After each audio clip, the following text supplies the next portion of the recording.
I'll call you up here at this podium here to make it. If you've got a question about what's going to happen, whatever. Yeah.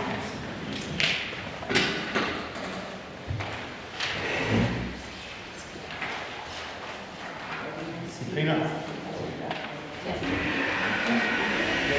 Here. We got the adoption of the March 9th meeting.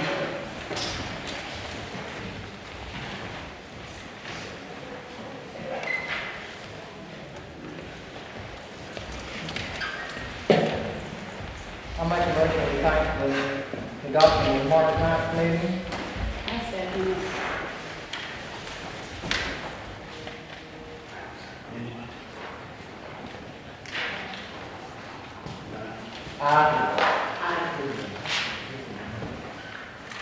Okay.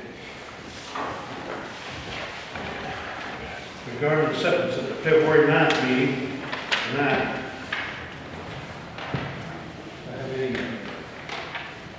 comments on that?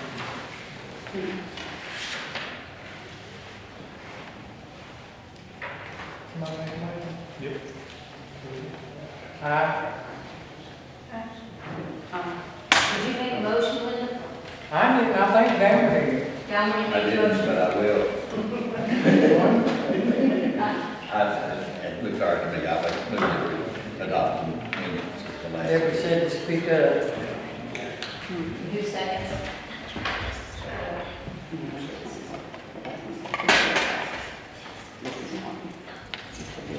Everybody agree? The financial report.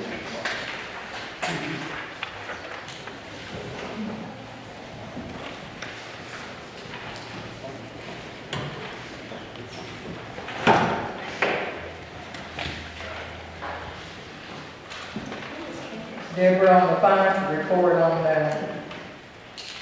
the reconciliation date,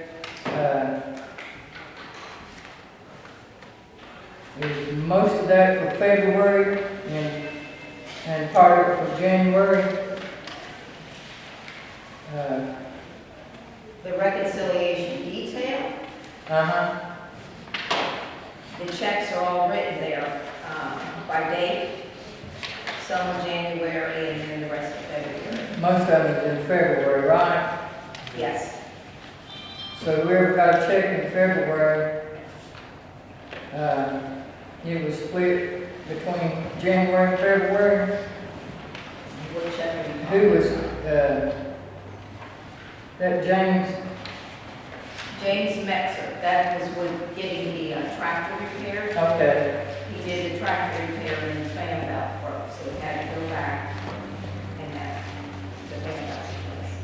okay.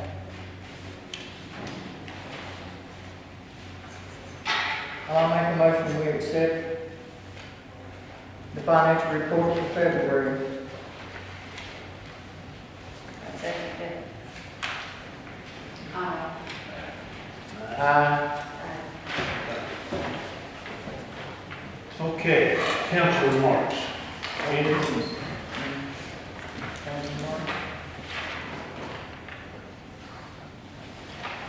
I wait.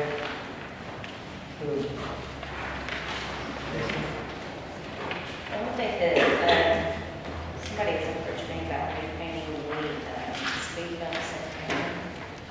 Just the paint's worn off of them and, all the new drivers around town, my son's in that, age group, they get them a little too hard sometimes. Like, I can't see them. Well, you asked Dwayne for the paint, where's the paint on? That's all. Maybe put a stripe on it. Yeah, because they get the lines on Yeah. it, but it's all worn out now. They probably got that double stuff on it. Right. Well, I don't like the speed bumps. I don't like the speed bumps either. The state don't like them. It's a huge liability for the city. Yeah. I'd like to get rid of them, just they gotta be there, I want them to see them. They're coming apart. That makes it worse. And originally it was $42,000 want to spend on They had to be redone 3 times. So, I'm not going to return, it comes down to it, I'll tear it out. And I'm going by what the state recommends. There's no, survey done on them roads. And you have to go by the state to do that, it was done just haphazard. Yeah. I'm in agreement with that. I'll wait till we address the city comments on what I've got, because I've had several calls, so I just wait and make a comment then. Number? I don't have anything. Okay.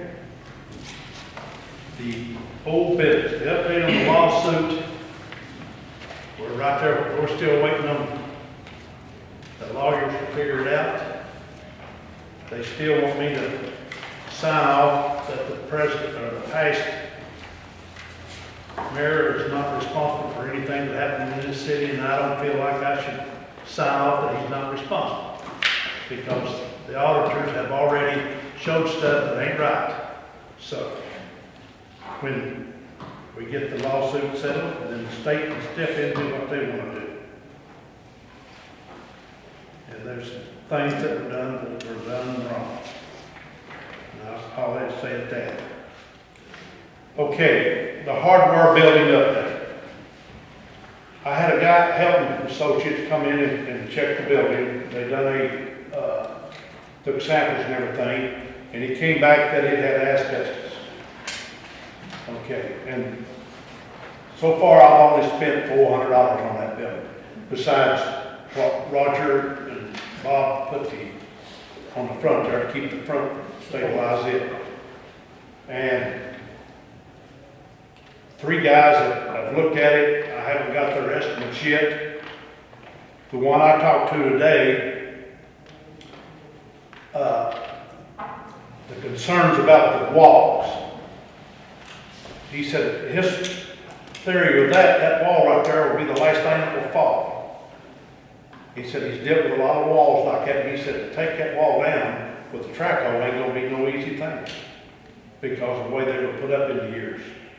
And he told me they were buildings down in Madisonville that they saved, and they run bricks like that from the sidewalls to shore it up. But he didn't see a problem with that. And he says he would have to cut that roof off on the side where the museum is at, because that's one wall. And it's about 3 bricks thick. So when there's a question about the $86,000, that was to take it down, the roof. There was no guarantee on the sides of the walls, and that had to deal with asbestos too in there. The asbestos price was in on that? Yeah, in on that. And that was to fill that void in, clean everything out, fill it back in with dirt, pack it down. And then that was as far as I got on that, and the only one I got. So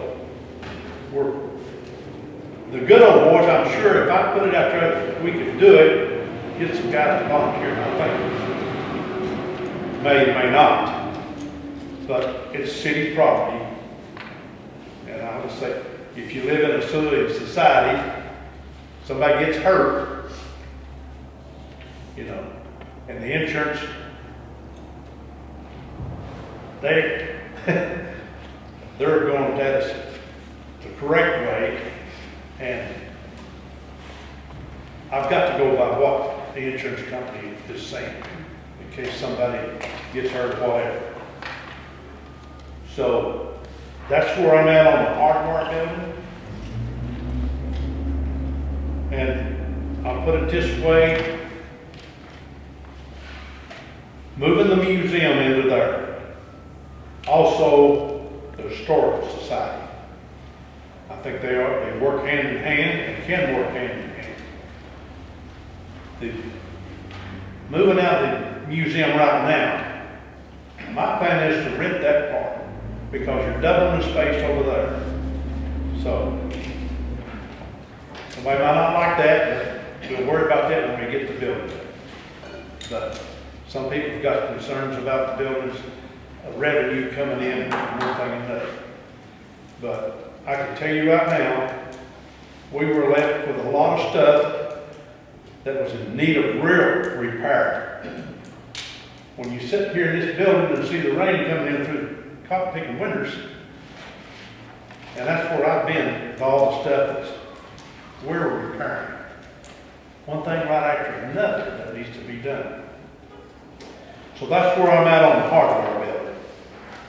Now, the playground update.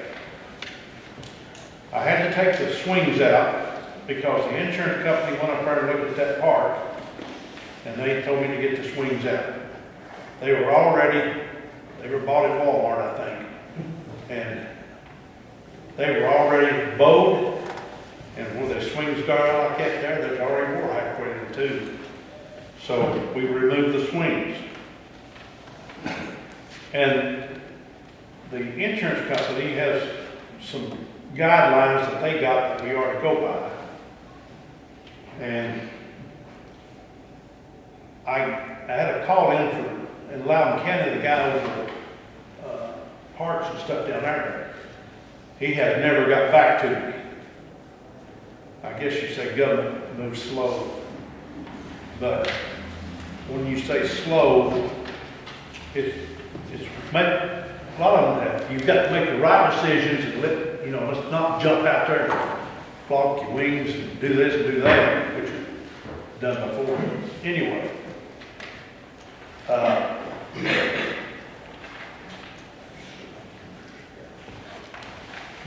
I'm going to get the guy from Powell, he sells all this stuff, to come down and look at the park with me and just give me an idea of what this is going to cost. And it ain't cheap. It ain't cheap. But I think our kids deserve a good park. How much do we have raised? I know there's been a lot of fundraisers for the playground. How much do we have raised for that? I can't tell you off the top of my head, but I can do that number for you. We have money raised, like I said, I don't know how much either, but we've got an envelope in there for money. And we've got money raised from the Historical Society and the museum so much to go toward redoing the building. I checked on the equipment, playground equipment in Loudoun County. You know, they're redoing their park over, and I took the last meeting, I checked on that. And they're actually just expanding their park, so they're gonna keep all their equipment.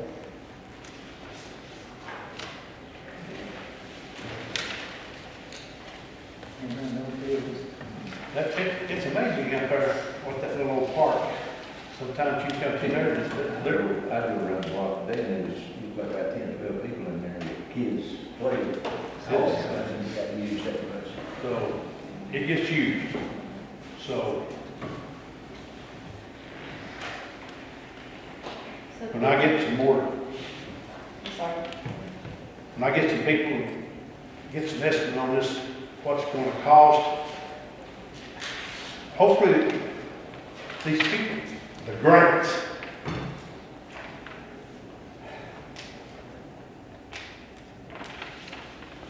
some people ain't stepped up that we're gonna do that. I guess it moves slowly, but I'm gonna go ahead and get the bids on what we think we need in that playground. And then I'll bring it back up to the council and let it be known to the citizens. Because a lot of ladies have reached out to me about that situation up there. So, Didn't we send Christine the Nashville takes students to Yeah, apply for grants. yeah. We're not concerned. She didn't know that the city owned that property. Didn't know the city of the park or the museum. The museum affair, in the park. Anymore. Okay. The new business. The walking trail concerns. This walking trail down here, we had a lady to fall. And, that's a liability for us too. And what I plan on doing is getting a bid on to redo that walkway. Also, I want to get a bid on putting a walkway on the outside of the little park up here in town. So the ladies, they said they would like to have a place to walk while the kids are in there playing. So, and I say that a lot of the kids will be riding bicycles and tricycles and whatever on that. So, One thing, if we do that, we need to make sure that we are not getting outside of our bounds and getting on somebody else's property as we put that walking trail around that fence. oh, up there. Up there, we need to make sure of that, we need to know where the lines are so we don't cross that. Yeah. Now, this walkway down here, on the Veterans Memorial, that we're going to build out here. That's for the veterans. But it's come to my attention that, somebody who has lost a loved one, I'm willing to let them put a tree down here along this walkway in memory.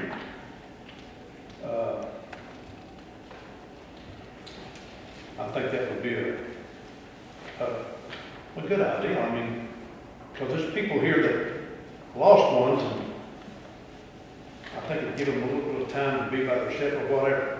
I bought one for my brother. They have one out in Eaton Village out there, and I put a tree out there in memory of my brother. But that would help, I think, with some of the people that don't have a veteran in the family or whatever, you know, but they've lost someone. And so, I'll get some estimates on that. We'll see what it's going to cost to repaint it or whatever. But the lady, she didn't sue us or anything, so. It's another thing, the trail's been here for a long time, hasn't been kept up. So, anyway. That's what I have on the new business. Now, When you talk about this around downtown park, is that part of the walking trails for the historian people and the museum? The downtown walking trail, or is that this here? I didn't know we had a downtown walking trail. What's what you got in here? Or downtown park? That's around the park. Okay. Let's get that on the license. You got your glasses? Okay. All right. I got the citizens' comments. And I'd like for you to have your talk right up here. And I'd like you to keep it to about 5 minutes. Because there are more people here than I've seen in 10 years, you know? And the biggest group that I had before was over the speed bumps. And there was 76 names on the petition to remove them. And the past mayor said that when I presented to him, he said, well, half these names on this list are fictitious. So before I whooped him out there on the street, the law had to hold me. They'll be happy to repeat. Anyway, that's going in kind of that's it. Anyway, Heather?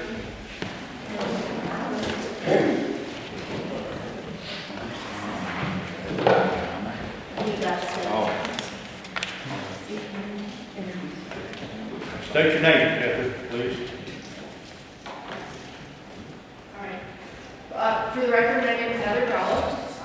And, good evening, Mayor, Alderman. As you know, I came to the last month's meeting to ask questions about the hardware building and share my thoughts, or some of my thoughts. At some point, several different conversations were ongoing between people, myself included, and it was a challenge for me to keep up and thoughtfully be involved in all the different conversations. I'm sure all of you remember that I said that the hardware building in its current state wasn't a gift to the city, and it was a financial liability. I stand by those statements today. However, when I first said it, I forgot that some could hear that as a personal attack on the family who gifted the property to the city. I promise it was not that. I'm confident the gift was given with good intentions and a desire to share with the city and its residents an important part of not only their family, but of the history of the city of Greenback. The value of something can be measured in a dollar amount and in importance. In this case, it's both. And they don't have to be of equal value to both be true. At that last meeting, I failed to convey to all of you that I'm not against the project or the building's future use. I'm in favor of something, and I came back this evening more prepared to be clear about what that is. I came back to ask that decisions made regarding the hardware building and its future be thoughtfully considered in regard to cost. I'm not against renovating, restoring, or demolishing the building. I'm in favor of making a well-informed financial decision. I'm in favor of a budget being set for the project that includes addressing the immediate concerns and the total completion of the space. I'm asking for the cost to be evaluated against the return on the investment to the city. I'm not in favor of financial decisions being made for each step of the process as the project develops, for fear that costs could escalate and the budget not easily maintained. It is my understanding the immediate concerns for the property to be, 1, the building in its current state could collapse and take down the wall that abuts our museum. You've addressed that. 2, the building contains asbestos, and further deterioration of the materials containing asbestos could be a health risk to those who live, work, and visit our area, as well as be an environmental hazard. 3, it's a safety hazard, and it's a liability for the city as it sits in the event of an accident. I'm 100% in favor of the parties invested in the building taking action to ensure the safety and the health of nearby residents, workers, and visitors. I think we can all agree the immediate concerns of the building must be addressed. The question now becomes, how does the city proceed after that? I believe it's important to know the desired outcome of the completed building before addressing the immediate concerns, because the final outcome likely has an impact on how the first steps are completed and therefore the overall cost of the project. I'm going to share 3 ideas. I'm sure there are more ideas, but these are just 3 ideas. And to show that there are 3 ways in which the cost of the project. 1, the building could be stabilized, the debris removed, and the space is restored to preserve and maintain its historical integrity. Option 2 could be that the building is stabilized, the debris is removed, but only the facade is preserved, making future renovations beyond the storefront new construction. Or a third alternative would be to tear down the entire building, rebuild the space, save the bricks from the original structure, and repurpose those bricks into the new construction. I'm not here to debate whether or not the building is restored, renovated, or demolished and replaced with new construction.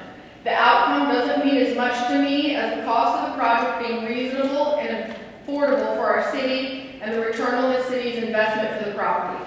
I care about how the project is funded. I care how much money the city will invest, how much money other groups will invest, how and who will determine what what each party contributes, how the city will recoup the money spent to invest in the property, and will grants be sought to help with the project. I think these are fair and reasonable questions. I believe any investment advisor would suggest the same, similar, and even more questions to be answered before any final decisions are made regarding the project. And as we all know, once the city council votes, the decision's been made.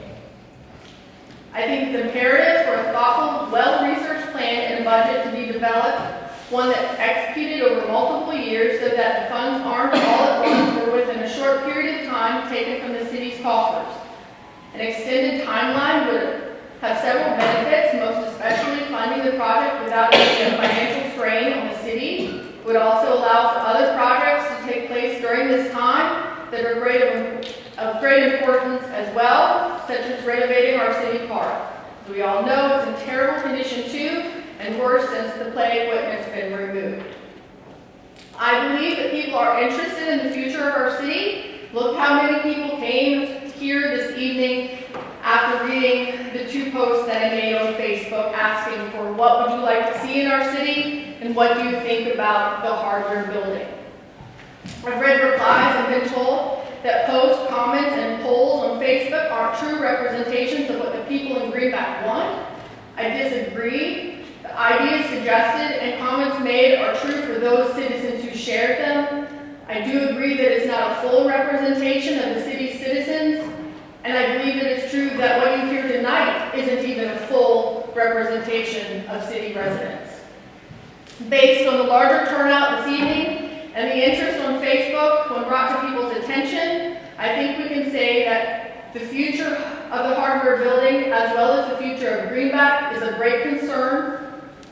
I'd like to ask the City Council and Mayor Birchfield to host a town hall meeting to further discuss these options, or the options of the hardware building, and to further discuss and hear from the citizens of Greenback what we want for our future for Greenback. Before such meeting, I would like for different options for the hardware building to be researched, estimates obtained. At that meeting, I'd like that information to be shared with the citizens so that we can further understand the investment being made by our mayor and our city council. Thank you. In closing, I know that the hardware building stirs sentimental longing and wistful affection for the past. I know it reminds some of a completely different time in Greenback. It's not always easy to set aside your feelings for nostalgia. It's not easy to ignore memories that remind you of a less complicated world. I still long for a cool Ohio summer evening in the late 70s when I was riding my banana bike with friends and without helmets to the mom and pop Dairy Depot. I remember paying $1 for a butterscotch dipped vanilla ice cream cone. The only rules that I had to follow were to be home before the sun goes down. Beyond that, I was free. Those memories make me feel a joy in a way that I can't feel today. So I get it. I respect and understand how people feel about not only the hardware building, but how life was in Greenback before. Being an elected official isn't an easy job. You've been elected to make decisions on behalf of all the citizens of Greenback. You've been tasked with setting aside your personal opinions, your personal feelings, to evaluate the needs and concerns of Greenback and its residents without bias. You've been tasked with sometimes ignoring what you want and instead choosing what's best for the city and its residents based on facts and finances. I thank you for your time. I thank you in advance for considering my statement. Thank you. Good job, man.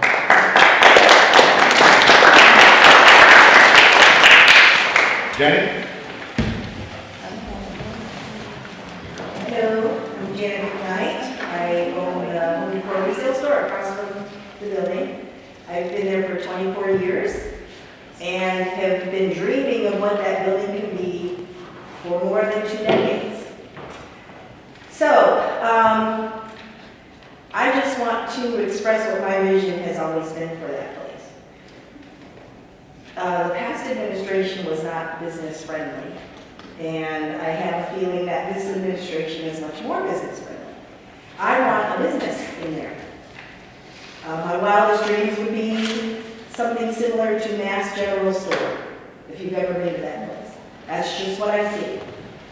If the city maintained or retained the facade and renovated the building and rented it to a business, that would be ongoing revenue as rental income for the city. The sales tax revenue would be ongoing revenue for the city. It would employ some folks from the city.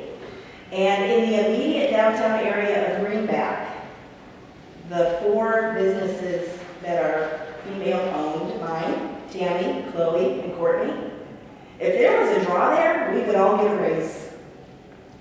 And it would just bolster everything. It would help the farmers market.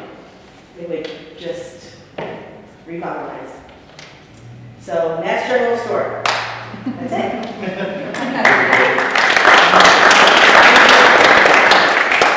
Cindy? Can Bob go first? Bob, ready? Boss?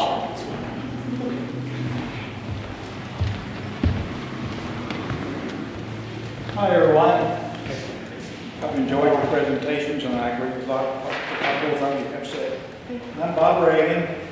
My granddad, Charles Oscar McCall, is one of the 4 people who bought that property with a brand new brick building in 1918. As y'all may know or may not know, there was a major fire in town in 1917 that burned out the whole block. And the building was rebuilt almost immediately after the fire.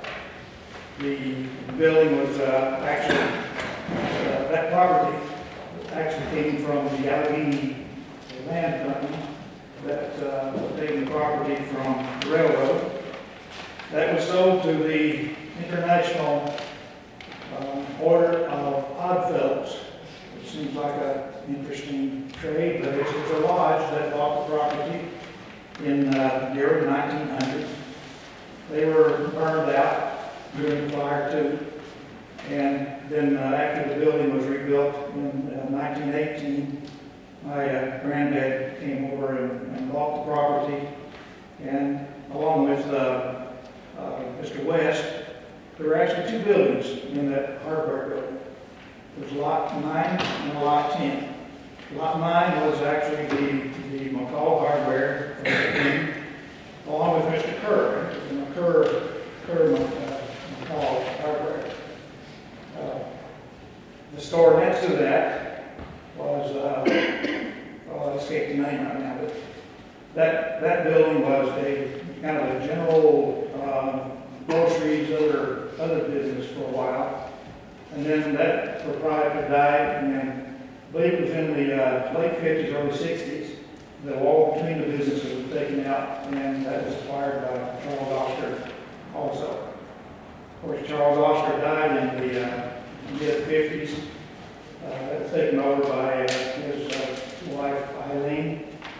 Ran that as a hardware store for many years. So, hardware store has been tried and didn't survive. Of course, Jack Lett bought that business sometime after the mid-60s, moved it across the street down to your building, and operated there as long as it was financially feasible to do so. Obviously, the world changed, Greenback grew smaller and smaller and smaller, and I would love to see it all come back. A couple of problems in Greenback. One is that businesses like People's Bank came in a few years ago, wanted to build on the property to the lower side of the drugstore. That belonged to my family, and when they tried to build, it didn't pass health department regulations. Property does not work at all. None of that property in there does, apparently. But of course, there's pre-existing septic system that allowed the museum to continue. Same with the drugstore. Then People's Bank, in their present location, bought that property, which just happens to be the property that Charles Oscar McCall used to live on and where my mother was born. And it had a septic system which we grandfathered in, so that's why the bank was there. So problem with big businesses coming into Green Bay at the moment. And I'm sure our managers up here have run into that quite a few times.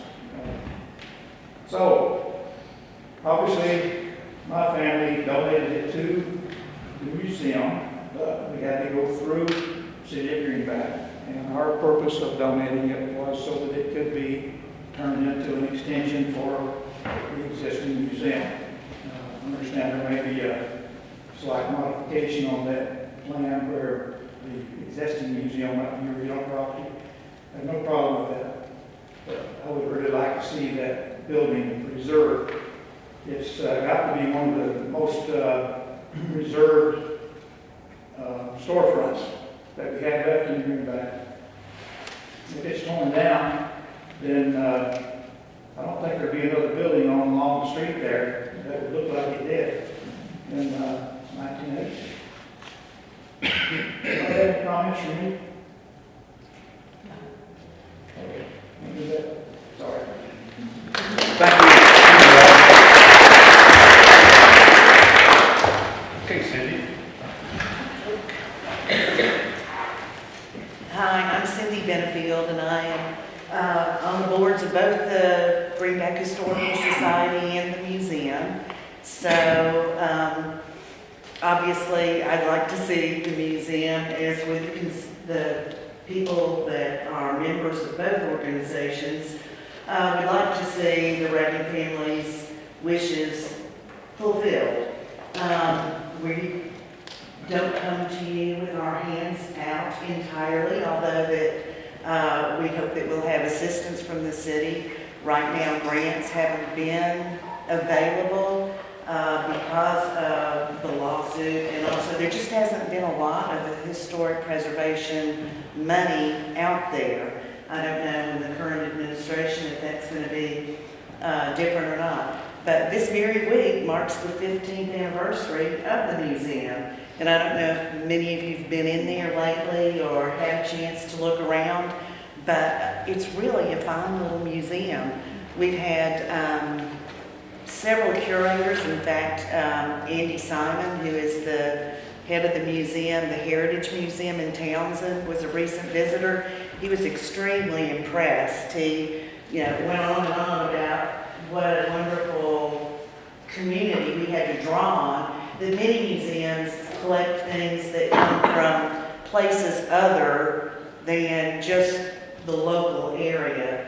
And being the third oldest settlement in Tennessee, Morganton was, of which this kind of grew, we've got lots of artifacts.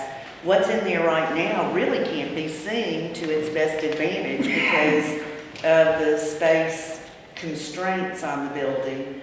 So we'd really like to see it expanded where we could spread those things out as well as bring in more things. There are many, many more artifacts in the area that people are willing to donate, and we could do it and do a nice job of it.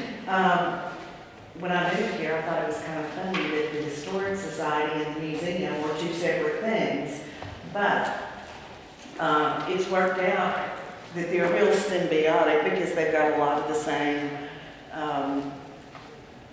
goals, outlooks, but the Greenback Historical Society is a 501(c), and the city, of course, is one. So the museum, operating under its auspices, has that particular help. But for a long time, it's just kind of been an assumption that that building would be restored, something would happen to it, and it's just degraded, and now with the falling in ceiling, it really looks pretty pitiful. And I was sorry to find out about the asbestos, but whether it has asbestos really doesn't have much bearing on any of the three options that have been enumerated, because whether you tear it down, whether you renovate it, whether you put new stuff on it, the asbestos has to be abated. That's going to have to be something that is taken care of no matter what. The museum just this year, tried to at least make it look a little better. I hope that people have enjoyed the quilt squares that were placed on the front that Reed Berry's local artist and did a really nice job with that. And, you know, the museum participated in the Festival of Lights, and, you know, we've tried to be good to the community. The COVID business has just made everything so different this past year. For each of the years, the museum, one of the major things they do every year is a quilt show, and it brings a lot of people into town, but because of COVID, that wasn't able to happen this year, and that's also been a source of fundraising. So I made a couple of notes, not many, but why should we have a museum? Well, right now I said not enough room. Secondly, the structural integrity of that entire row, you know, because it was all built at the same time. We're worried when they did the museum, when they did that roof, they've got part of that roof sitting on that wall. So if one thing were taken, you know, it could be a domino effect from two different sources, two different structural people that have examined the building and said, yeah, surely make our downtown area look better, so beautification. And, you know, there have been quite a number of memorial gifts that have been made to the museum, and we would not be honoring those people's wishes because when they donated that money, it was with the understanding that it would support the expansion of the museum, and that it's a fairly sizable amount that has come in through requests like that. Also, the Historical Society doesn't have a home at all. It has one drawer and a file cabinet in the museum right now, so hopefully we might be able to do some kind of a conference room or something in there that would give some kind of a meeting place for that group as well. We don't come to the city council with our hands out entirely because both organizations have worked really hard over the past several years to raise money, and we have $25,000 cash right now that we could invest in getting things started. So that's not something to sneeze at. It's not a insignificant amount, but it's not what it would cost for its entirety. But Not pocket change, is it? Pardon? Not pocket change, is it? No, it's not pocket change. It's been an ongoing process to raise that, and we've had, well, the latest thing was the tractor raffle that John Cochran was so kind to donate that tractor for, and that was $5,000. It was a little over $5,000 that was raised, with that being the purpose of it. I had Miss Levon call me before I came to meeting. I believe she's a member of the Historical Society. She is. She said, what, about 20 years now? Longer than me. And I didn't know that the museum and that was separate, two separate things. I thought it was all together. So when you're talking about the Historical Society instead of the museum,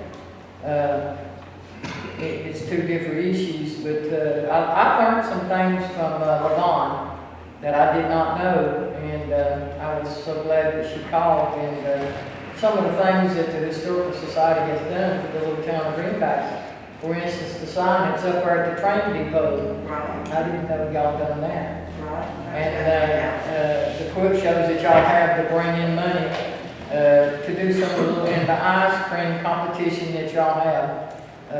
I actually thought it was all the women from the museum. It's two different groups. Well, I was glad to be educated on that, and I asked Levon how many members was in the Historical Society. Also, I had asked, a question had been asked me, that how many people goes to the museum?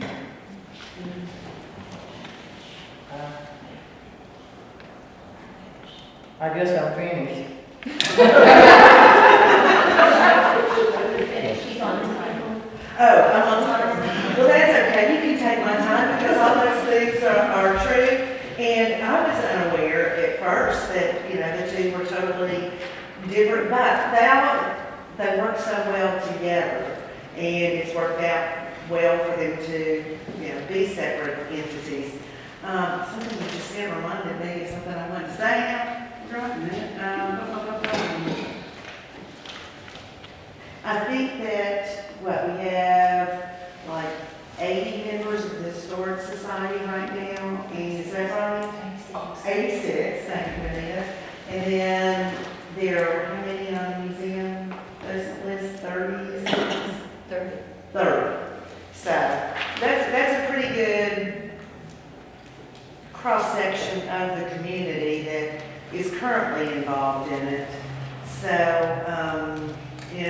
we have, what I was going to say about it's not chump change and it's not going to cover the entire cost, but at the same time, we're not going to quit on our fundraising initiatives, that there are several things in the works, and we would have been doing more had it not been for COVID. So we do have that much, if we could at least get it under roof, that would stop deterioration at this point. But I will use this time to say, we encourage anybody that wants to be a member to come. Oh, I know you said you don't know how many people come to the museum, and probably a lot of people aren't aware of how many visitors we get there. We have a lot of school groups that come. We have homeschool groups that have been there. And it's a real popular destination for nursing homes and elder groups. They have their little buses of about 20, 24, and they usually call ahead, and then we make arrangements with Tammy for them to go next door and eat after they do that. And we don't want it just to be for nostalgia and people to come in and look and think about their past. It also needs to be a teaching opportunity for kids for the future. And we've had a number in the Historical Society.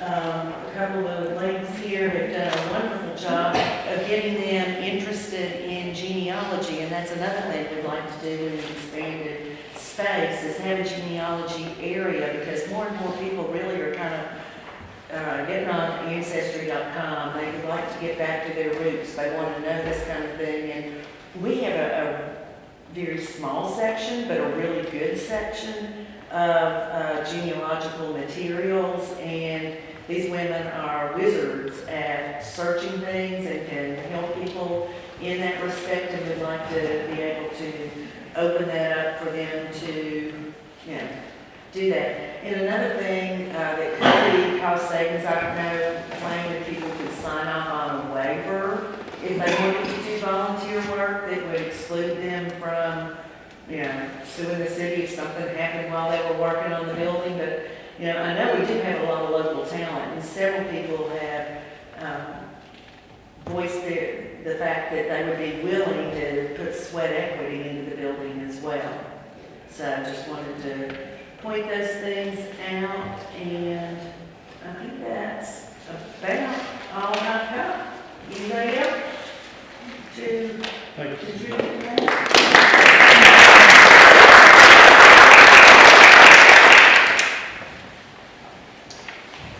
Is this Jake? Oh, yeah. I'll be honest, when I signed that, I thought it was a sign. I'm new to town.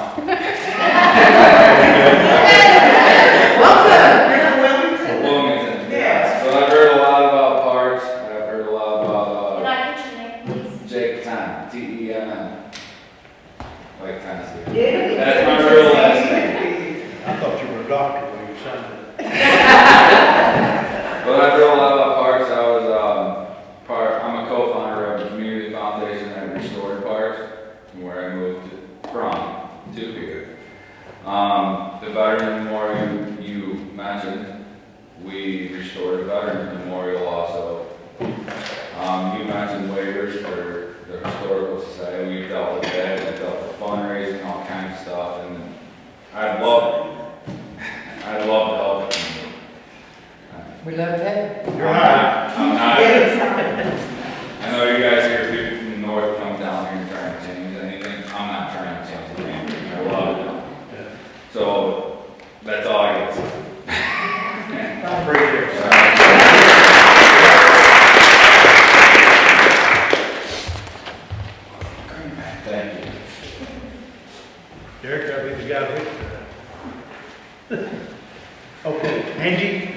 Well, I was the bad influence that had Jake sign that paper, and I signed it right behind him.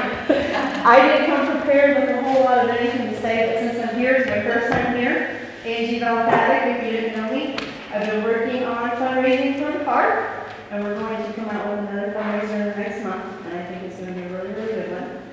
Jake is my new best friend. I'm getting his phone number before we leave today, so hopefully we can have a park very, very soon. Did you tell them all you did, Angie? With what? She was an assistant to city historic coordinator. When we do town events, we're the ones that have parties and lots of fun.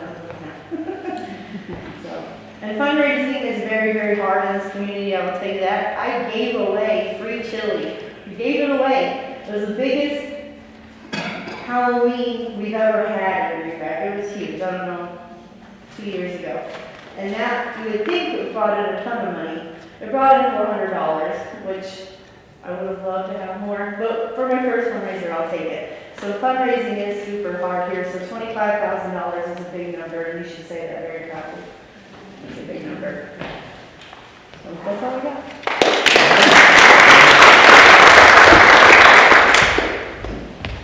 You know, Angie and Wendy and all the other ladies, they do a fantastic job.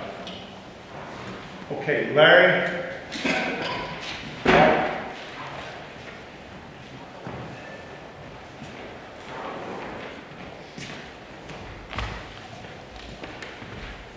Sounds like everybody's talking about this building. Now, Larry Bear, Telegraph Drive. Let's see, how can I start? The rumor I heard today was that the city had a grant that they're willing to spend money or spend it on, you know, things in Greenback. Is that true or not? Well, we tried to get grants. All right, well, We ended up getting the grant that we had to use for the capital outlay, and that was on paving the roads. okay. Well, that's one thing that I'm here for, basically, is finishing Tennessee Avenue from where it's not paved to Deer Cove Drive. Just to give you an idea, I put up camera on my property. It took in 62 days, it took 3,450 pictures of cars and trucks entering and leaving Deer Cove Drive. Now that, to me, is an awful lot of cars, which that's really why I'm here to see if the city can do something about paving the end of Tennessee Avenue to Deer Cove Drive, which is 1.5 tenths of a mile. That's all it is. And it would, no, I don't know this. It would affect probably 50 different households at least, you know, if not more, plus the UPS drivers and FedEx and everybody else. You know. Now, in fact, I have the driver, if you would like to see any of the pictures. It's on a hard map, well, it's on Joe Drive, right there. But anyway,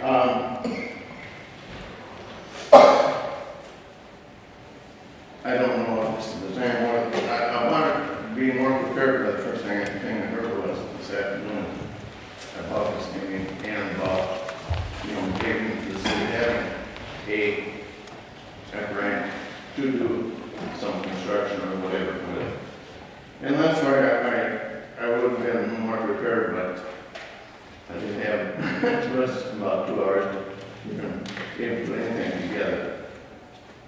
I know last time I was here, they told me to go to Loudon County, but then, of course, the COVID hit and nobody was, you know, even open. Now, they may be open now. I haven't checked on them to see if I can get down and talk to them or not about the road.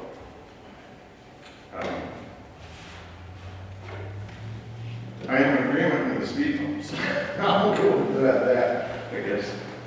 the other, when they first put in, they were just terrible. In fact, I had a terrible one out. In fact, I told them if you didn't tear it out, I would, because I'd come to a dead stop to go the speed on Tennessee Ave. That's so bad. But, I just wanted to go on record and see, on record with the city council and see if there could be anything that could be done with the road. Because those 3,400 cars, approximately 3,400 in 62 days, are crossing my property. And that's what I'd like to see the city do something about it. Thank you very much, appreciate it.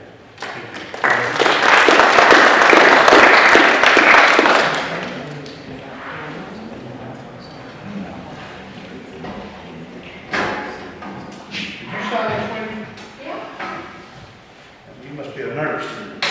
I must be what? Oh, that's a good signature. Am I up?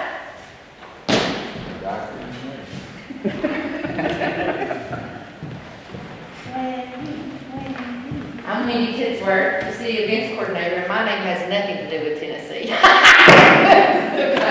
a great name though. I mean, yours is great, mine's better, but anyway. I agree. One thing I want to start with is I want to thank the mayor, first and foremost, for the fact of being a mayor who I don't hear come out of his mouth, well, this is what I'm going to do. I love that. I think that is the biggest difference that I can see in anything that this town has seen in years and years and years, is that you listen to what people want and you understand that you are representing all these people. It's not what comes to your mind. You are honestly taking in what people have you to do. Another thing I would like to point out is that I'm here just about every meeting, and I'm not trying to guilt trip people, but love for you to come. Normally when we're not trying to pay money, it would be great.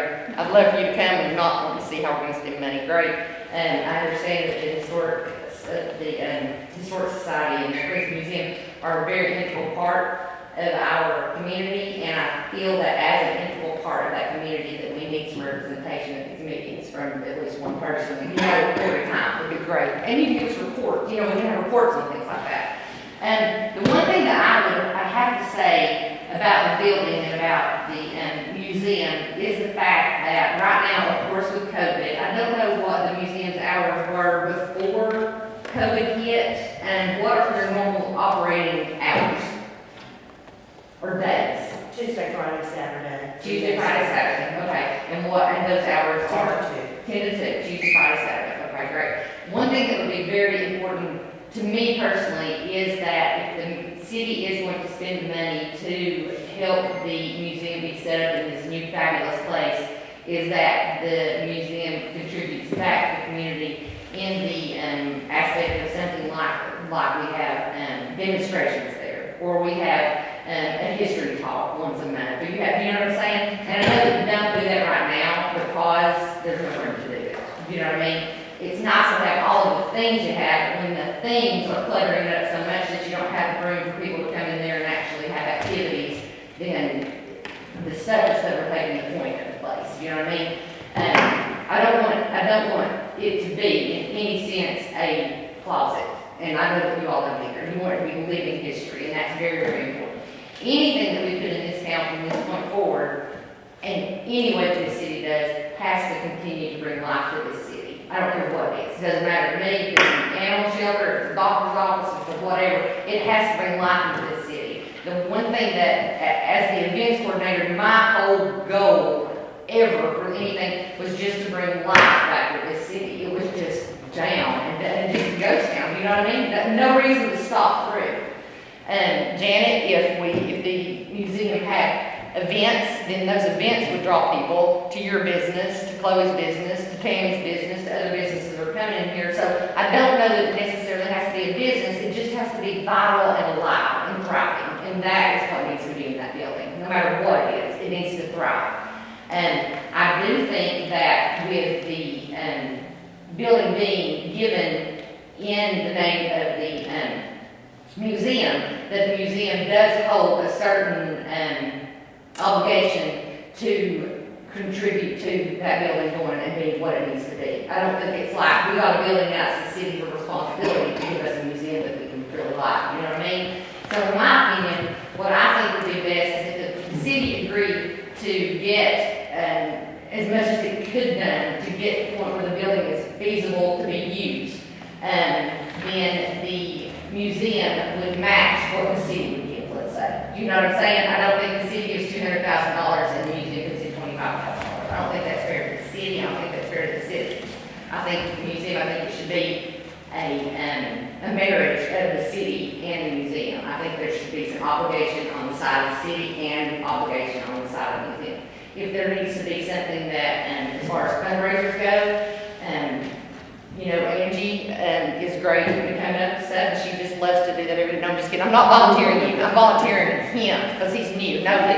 But, and I know that it's difficult, of course, with everything going on, but I really think that we need to brainstorm and come up with some money if there are grants out there. So I would like to see a very, very evident and rigorous going for the money with the Friends of the Museum, as much as I could see. And the money that the city has, it doesn't just fall out of the sky. You know what I mean? The city has to be run properly. There's a lot that goes on to have the city run properly. As you can see, look on their faces, you can see that there's a lot that goes on to run it. And I just feel like there's an obligation on both sides. I don't feel like it's an entitlement thing that the museum is like, well, the city should fix the building for us. Well, the city had nothing to do with the building getting there in the first place. You know what I mean? It was just kind of like, well, here it is. And it was given like Angie had said earlier, it was like the city was given a piggy bank, and then it said, okay, I'm going to give you this piggy bank, and I want you to put $5 in it every day, and then I want you to do something with it. Well, it's great. The piggy bank was great, but the piggy bank was empty at this point. You know what I mean? And we have to come up with what we're going to put in it to make it what it needs to be. And I just think it should be a joint effort. I really want to see it thrive. I want to see Greenback thrive. It's just a wonderful, wonderful place to live. And I know that Heather's poll was out there. I wanted to know what we would have if we had endless funds. We had $200,000. I'm saying sewer. I think sewer would be a big change to the whole thing. As Mr. Reagan said, the 2 lots that you have there next to the drugstore, which my father bought from your family, are completely useless until we have sewer. You know what I mean? It's just useless land we bought. He had brain cancer, so we bought a whole bunch of useless land. People sold it to him, which was another story I'll get to. But I'm just saying, so I have useless land, thanks to those dealings. And so, in my opinion, I think sewer would be the most vital thing that this place can do. I do think we need roads. I do think we need a lot of stuff. I want sewer in this place, and I'm going to work for that to happen. Angie's going to work for that park to happen. These guys are going to work for that museum to happen. And the best thing about it is got all these people that love this town so much that they're working to make things happen. And that's a win all around. Thank you.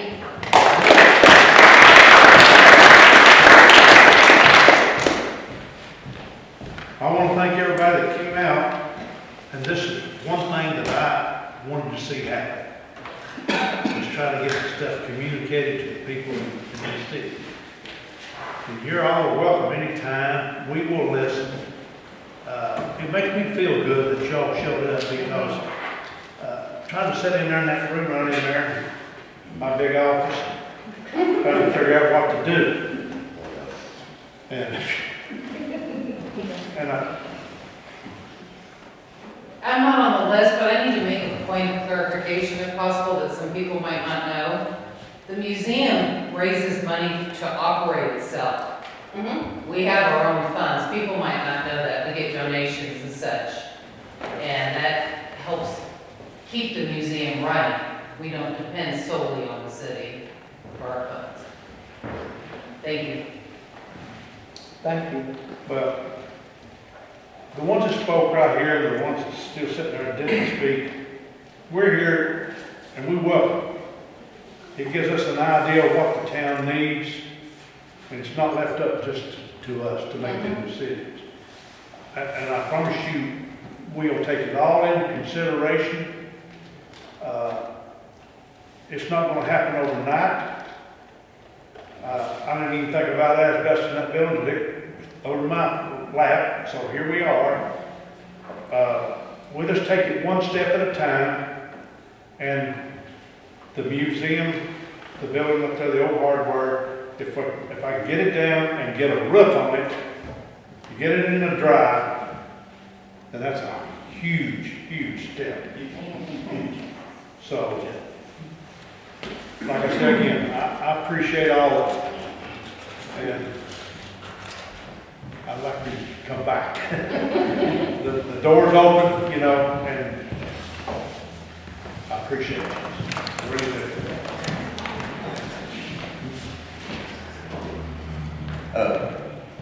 I thank you all for coming. I've enjoyed Bobby talking about the history of the museum and the stores in town, and I'm old enough to understand most all of those places he was talking about.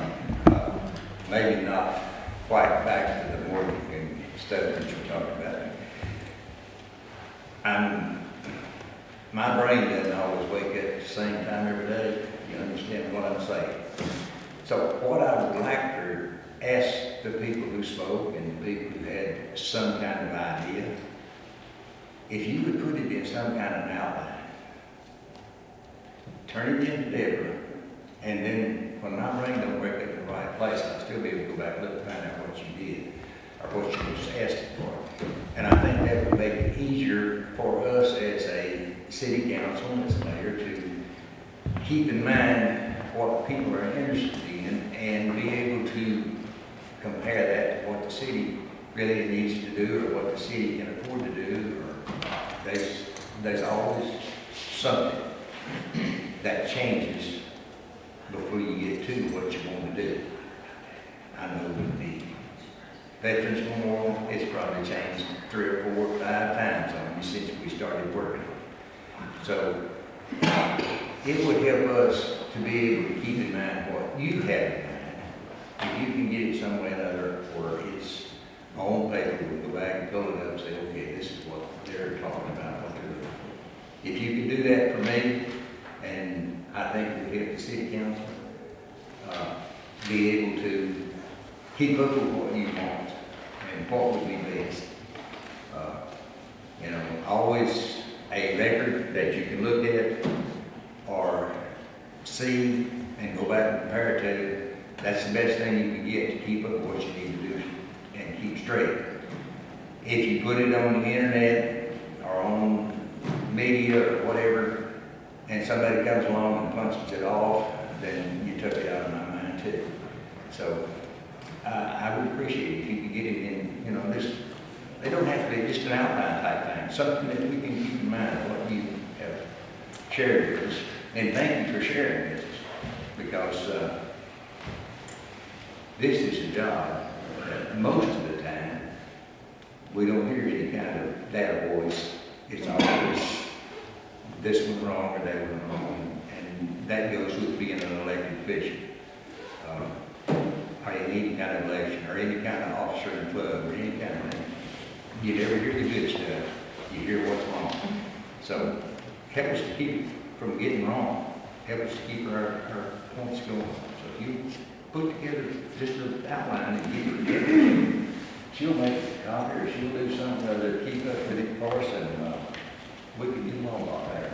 I do want to point out that if you do come up with that outline, if you want to put it in your phone right now, it's countygreenback@gmail.com. So if you want to email that to the office at attention for the council and mayor. Also, maybe I didn't say, put your name and your phone number, address on it, in case one of us wants to get back to you. Hey, now, what was you talking about? What were you doing? Give us a communication for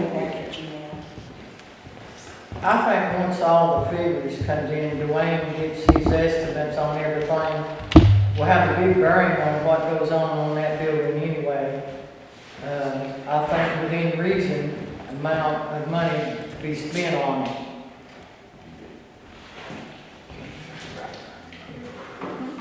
Okay. Okay.